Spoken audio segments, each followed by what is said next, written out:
Breaking news. I was watching the news on TV when the screen suddenly changed. No way! It was a case of holdout. The scene being broadcast from the helicopter was my husband's office. I rushed to call his cell phone. Are you okay? Are you safe? What do you mean? I'm working right now. What? Are you with the suspect? Huh? My name is Heather. I'm a researcher at the scientific manufacturer. I've been married to my husband Dale for 6 months. We met at a house party hosted by my boss. I was brought up by a kind of parent who was very devoted to education since I was a young child. I loved studying. After high school, I enrolled in a university with strong science programs and devoted myself to research until graduate school. I would clarify the unknowns and problems and approach them in various ways.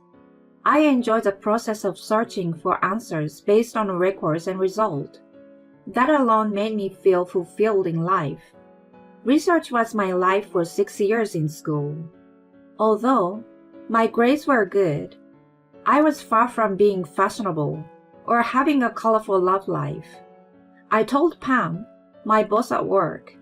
She told me to broaden my horizon by getting involved in things other than research. Hence, our party was organized.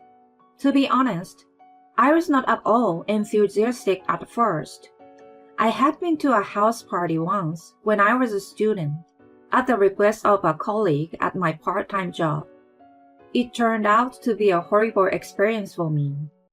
I only remember that I was teased and called a nerd or geek just because I was a science major. In fact, I neither knew how to act at a party nor flirt with boys.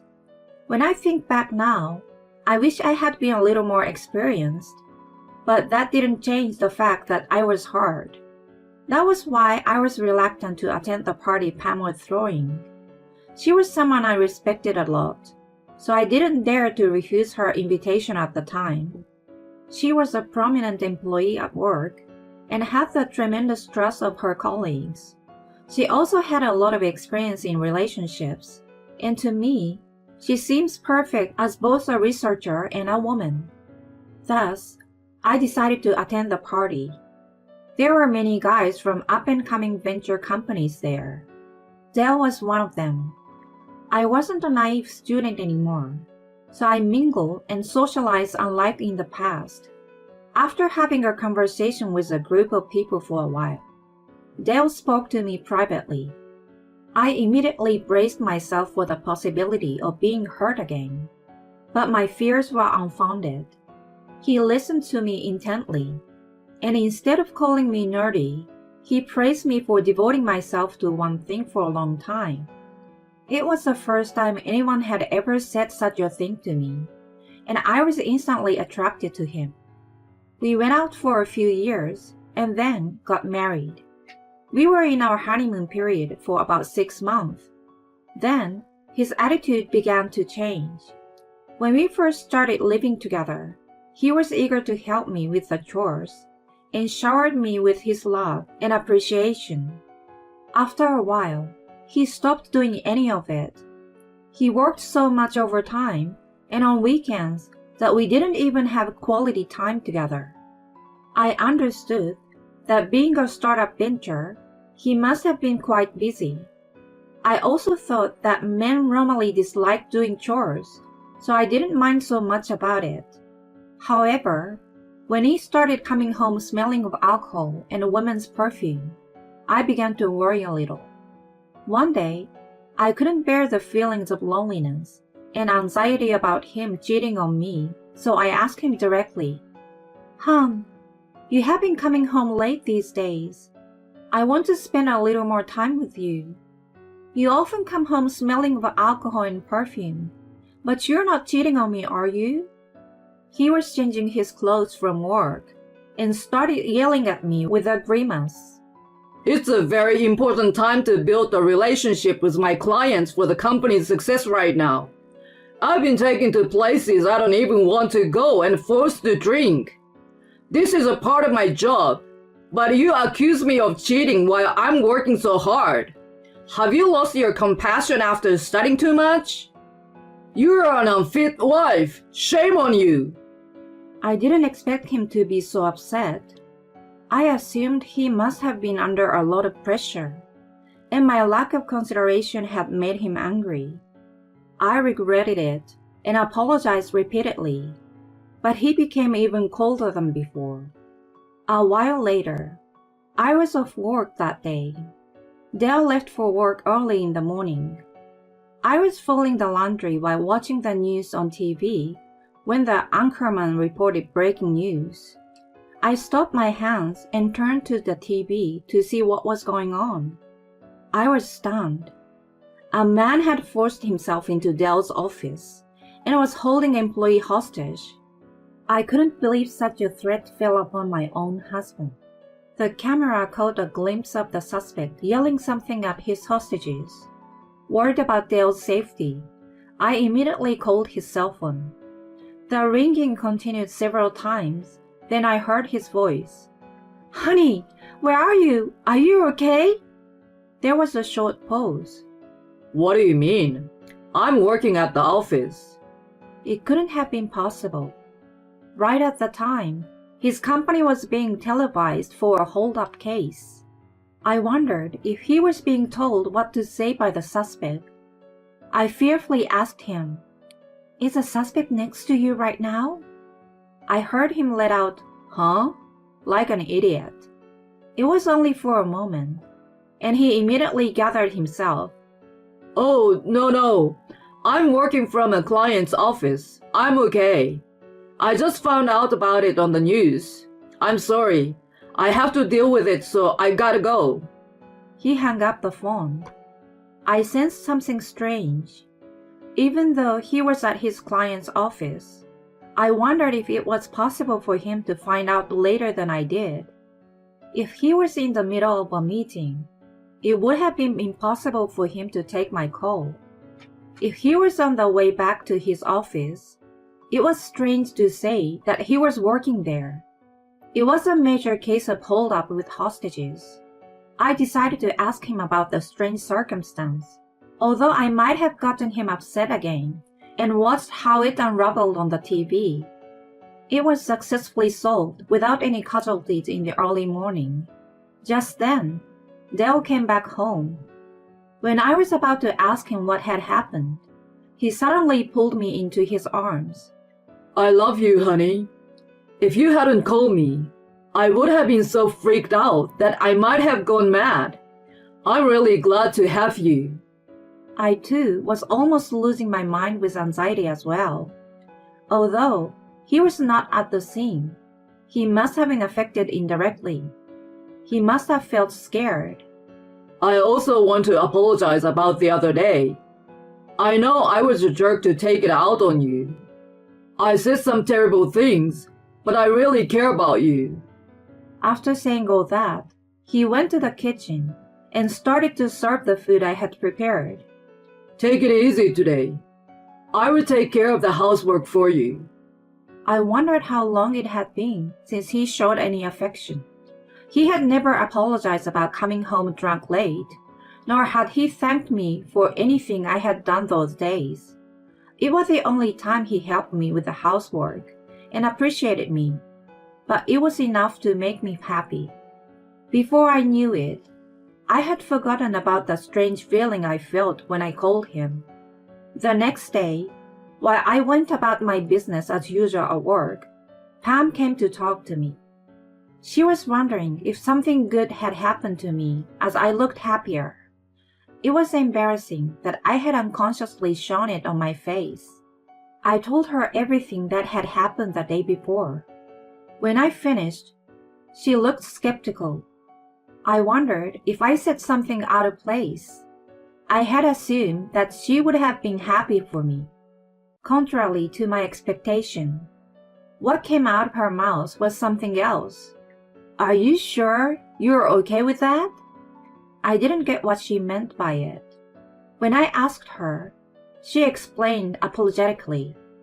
When a man suddenly becomes nice, it is usually when he has something to hide. cheating, debt, or something. I was irritated to hear that. It's just that the man you dated in the past have been like that. Dell is different. He's probably just tired from work. She raised her eyebrows as if to say, uh-huh, when I, normally a quiet person, countered her. I got even more irritated and lashed out at her. I met him thanks to you, but you don't know him like I do. Please don't meddle too much in my marriage.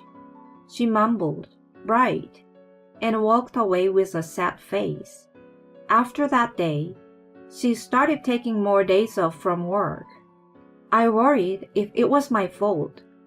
A few days had passed since then, and I was aware that I went over the line. I wanted to apologize to her, but I didn't know how to bring it up, and was only able to have business-like conversations with her. Just as I was thinking that I had to do something about it, she asked me out. She wanted to show me something. A few days later, Dell's indifferent attitude toward me was back in force, and I was feeling lonely again. Then we received a call from his parents asking us to visit them for an important talk. We drove to their house. Dell hadn't been sweet to me since the hold-up incident. Our relationship had cooled off, and there was no conversation in the car. When we arrived, we were ushered into the living room and were told that my father-in-law was diagnosed with a progressive disease. He would soon need nursing care. It was impossible to do alone by my elderly mother-in-law, so she asked Dell to help as much as possible. He seems to be annoyed by her request. I'm pretty busy with work, so why don't we just leave everything to Heather? She doesn't seem to be doing much at work. I wouldn't mind if she stayed with you guys if needed. How heartless he sounded in front of his parents, while I was dumbfounded by his selfishness. My father-in-law opened his mouth. Well, it would be better to have more people helping us. But aren't you quite busy at work right now, Heather? I don't know all the details, but I heard that your company has made a breakthrough invention, and the business is growing fast. You know about that, don't you? Dale glared at me. What my father-in-law said was true. It was a medical invention, so I supposed he must have come across it as he researched his own illness. What invention? I haven't heard of it yet. How come he knows about it and I don't? Don't embarrass me in front of my parents. Although the volume of his voice was kept down in front of his parents, his tone was filled with anger. His big pride was hurt. Yet, he did all kinds of things behind my back. Finding the perfect timing, I turned to him and spoke clearly. Why, you didn't know? Because you're never home. You don't care about spending time with me. And you're cheating around. My in-laws were absolutely mortified at the unexpected turn of events. Don't talk nonsense. Not only are you embarrassing me, but you are also making a stupid joke in front of my parents. It would have been much better if it had been just a stupid joke. Can you still justify your wrongdoing? I took out an envelope from my bag and spread its contents on the table. There were pictures of him going into motels with various women and of him making out with them in his car. Those were all taken by a private investigator. Pam was the reason why I decided to hire one. It turned out that she had been absent from work because she was following him by herself. As a result, she discovered him entering a motel with a woman other than me and filmed the moment with her phone. She showed it to me. It would be a lie if I said I didn't think what terrible news she brought upon me at that time. She told me that she was deeply suspicious of him and that she didn't want to see me being deceived by him. If there was nothing suspicious, she would have told me everything and apologized. And at worst, she expected me to condemn her. Since I had seen irrefutable evidence, I could no longer escape from reality. I decided to thoroughly investigate his affair and hired a professional investigator. According to the investigation, he was having multiple partners and even complained about me to them. My wife has no feminine charms. I married her thinking she could at least be a housekeeper, but all she can do is research. She doesn't know how to please a man at all. Compared to her, you are amazing. He badmouthed me. By the way, how did I know that? One of his partners was not serious about him and sold him for a little gift. His parents were so shocked that they were in tears as soon as I mentioned the divorce and alimony. Wait, that's not true. He started to make excuses and pleaded with me to forgive him. I just gave in to temptations. You know, I had been drinking, so I wasn't thinking straight when they made a move on me. The only person I really love is you. You are smarter than me, so you can see that, right? What nonsense. He totally underestimated me. He must have been playing with many women like me by whispering sweet words to them. He enjoyed it enough, and it was time to pay the bill. I'm neither your housekeeper nor your servant. Go back to your amazing woman, who knows how to please a man for your comfort. That is, if she's still interested in you. When I finished saying what I wanted to say, I left him behind with his parents. Later on, Dale was sacked after the embezzlement of his entertainment budget came to light. His mistresses were all bimbos, who were just after his money. Once he became a tight wallet, they all disappeared one by one. He moved back in with his parents after losing his job. They agreed to help him with some of the alimony on the condition that he worked at the nearby factory and looked after his father at night. Life at home must be unbearable for him, who used to work only for money, booze, and women. I apologized and thanked Pam. I had said terrible things, and thanks to her, I had found out about the affair. I was finally forced to face reality. I asked her why she went to such lengths to help me. You reminded me of myself in the past. You think I have a lot of experience, but of course, it wasn't always like that. I had fallen for a bad guy too. In my case, he didn't cheat on me, but he forced me to pay his debts. That's why I felt I had to help you somehow. Don't thank me because it's all about self-satisfaction in the end. I feel deeper respect and affection toward her now. Since then, she has taught me makeup and fashion. I'm trying to be more cautious about other things besides research. Don't mean to brag, but I think I look much better now.